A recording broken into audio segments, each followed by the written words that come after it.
Hey guys, welcome back to this channel. In this video, I'll be showing you guys what you can do if you cannot find the reward once you finish the quest. So it should be in the changing rooms here, and if you select the trophy, it's gonna be there at the very bottom.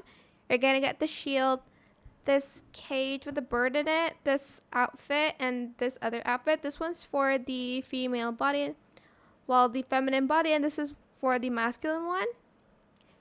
And then if you can't find it there, you're just going to exit the game and you're going to open up the game again. But if you can't find it still, you're just going to close the game first, or close the app on your phone, or restart your phone if you play Roblox on your phone.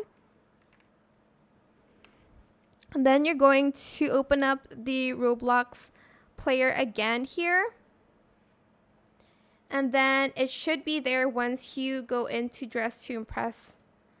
So yeah, that is pretty much it. That's how you can find the rewards from the Lana lore quest. And make sure you've done all three and really completed all of the 3 chapters. I hope this tutorial was helpful for you guys. Don't forget to like, comment, share. Also subscribe to this channel if you haven't done that already. If you have any more questions about this video, just leave it in the comment section down below. I'll try my best to answer them all for you guys. And if you found this video helpful, please click the thanks button as well. That is it. Thank you so much for watching. Bye.